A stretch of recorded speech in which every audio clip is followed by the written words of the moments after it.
Hey guys, I think my audio issue is finally fixed. I learned that I can pretty much only record on TikTok without my camera audio being messed up, so that's probably why you see a TikTok watermark in the corner of this video. By the way, if you have a TikTok, please follow. So today we are going to be talking about Luster by Leilani. Now, this book, it could honestly be an hour-long video essay. I have so much to say about it. But I don't want to get too much into spoilers. I don't want to ruin the book for you. I really want you to read it for yourself. But essentially, Luster follows a 23-year-old girl named Eddie as she learns essentially to find herself in this relationship she has with a man twice her age who is in an open marriage. This book does explore a lot of race relations as she is black and her partner is white.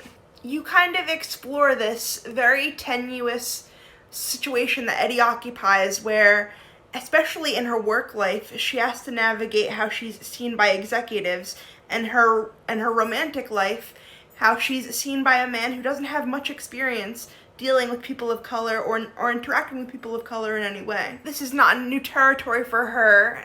Obviously she spent 23 years on this earth. But as a white reader, it was definitely interesting to get that perspective from her and to see things from her point of view. Part of me feels like this book may have been mismarketed. It's definitely marketed as a sexy sort of romantic type of book. And there are elements of the sensuality in there.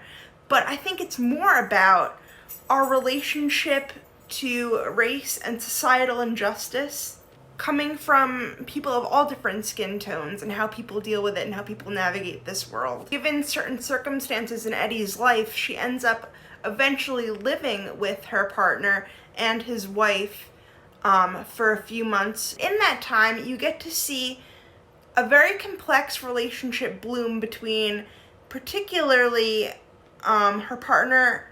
I'm just going to say her partner's name. Her partner is Eric. Between Eric's wife, Rebecca, and Eddie herself. So Rebecca and Eddie form this really interesting relationship where, yes, Rebecca feels jealousy toward Eddie for obviously, occupying space in Eric's life. But she also feels a bit of a sisterhood with Eddie in the different things Eddie has to navigate. This is really hard not getting into spoilers.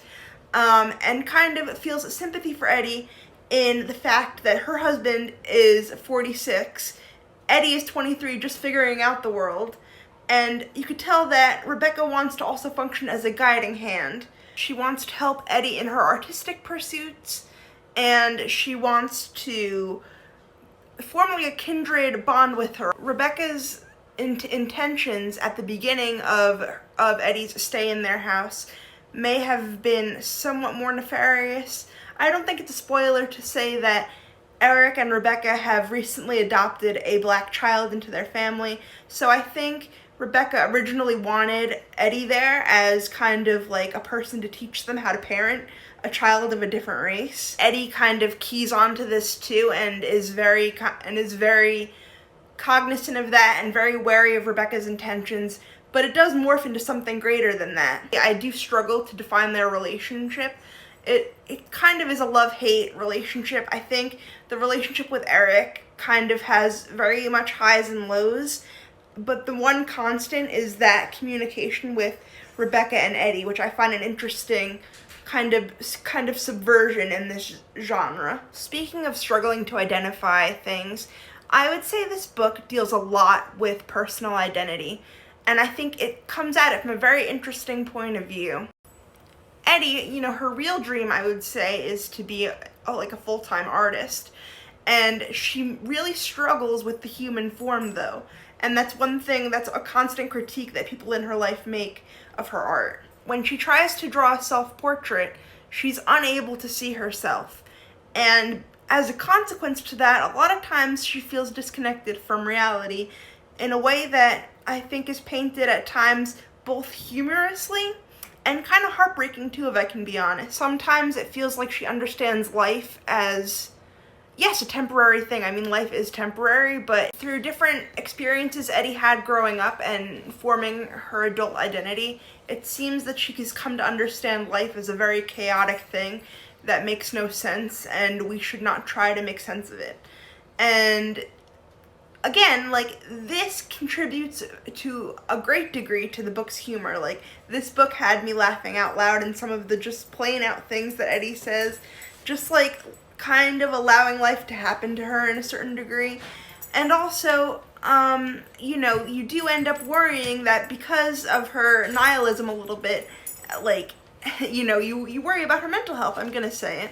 The book it kind of switches not perspectives, it switches timelines a little bit, from going to what's happening in the present day to Eddie's childhood, and we get the backstory about her father and her mother and their, I'm gonna say, disastrous marriage, and her mother's mental health problems and her father's mental health problems, and the casual racism that Eddie had to experience still today, obviously, and even as a child, and how all of these things really made who she was, but she doesn't see her own identity, and that's the really interesting part. She doesn't see herself as, like, a person, essentially. And she says in the book that she needs other people around her to kind of confirm her personhood. And I think that's a really interesting lens into her own mental health and her own perspective. It gave me a lot to chew on. It gave me, a lot of things to consider, a lot of theming to consider, and it was definitely so much more than, like, the sexy kind of thriller that it was billed as. I already rated this book on my TikTok, but I'm gonna let you guys know right now, giving it a 10 out of 10, a must read. Pick it up right now. What are you doing? Like, immediately. I hope you guys found this review helpful. Let me know what I should read next, and thanks for sticking around.